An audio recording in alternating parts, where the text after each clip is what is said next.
പണ്ട് നമ്മുടെ ഒരു കൂട്ടുകാരൻ പാരഗണിൽ ട്രീറ്റ് ചെയ്താന്ന് പറഞ്ഞിട്ട് കൊണ്ടുപോയി. നമ്മളെയും കൂട്ടി പാരഗണിൽ പോകുന്നു. അപ്പോൾ ഞങ്ങൾ രണ്ടുപേരും ഇരുന്ന് കഴിക്കുന്നു. കഴിച്ചു കഴിഞ്ഞിട്ട് ഇപ്പം കൈ കഴുകാൻ പോയി. അപ്പം ഞങ്ങൾ രണ്ടുപേരും അപ്പോഴും കഴിച്ചുകൊണ്ടിരിക്കുക. അപ്പോൾ ബില്ല് അവിടെ കൊണ്ടുവന്ന് വെച്ചു. അങ്ങനെ ഇവൻ തിരിച്ചു കൊണ്ട് പറഞ്ഞു, കൈ കഴുകാഴ്ന്നിട്ട് കൈ കഴുകിയിട്ട് പതുക്കെ അങ്ങനെ നടന്ന് പുറത്തേക്ക് വന്നു എൻ്റെ പിന്നാലെ. അപ്പം ഞങ്ങൾ എന്താ, ഞാൻ സ്ഥിരം ചെയ്യാറില്ലാടാ, ഭയങ്കര തിരക്കാന്നും അറിയില്ല.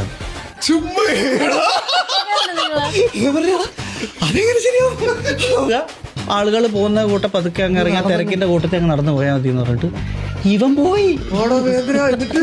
ഞാനും മറ്റവനും നിൽക്കുകയാണ്. ഞങ്ങള് ബിരിയാണി തൊണ്ടേ കുടുങ്ങിയിട്ട് എന്ത് ചെയ്യണം. അപ്പൊ ഞങ്ങളുടെ കാശില്ല, അതൊന്നും എന്തായാലും കൊടുക്കാൻ കാശില്ല. അപ്പൊ ഇവിടെ ഒന്നും ചെയ്യാനില്ല.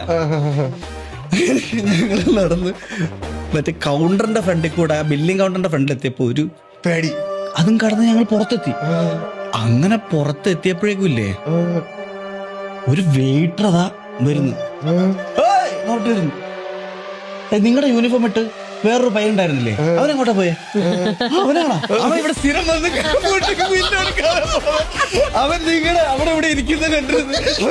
അവനെ അങ്ങോട്ട് പോയി. ഇവൻ അവിടെ ഓൾറെഡി സ്കെച്ചാണ്. ഇവന്റെ കൂടെയാണ് ഞങ്ങൾ പോയത്. ഉണ്ടായ സംഭവമാണ് ബ്രോ.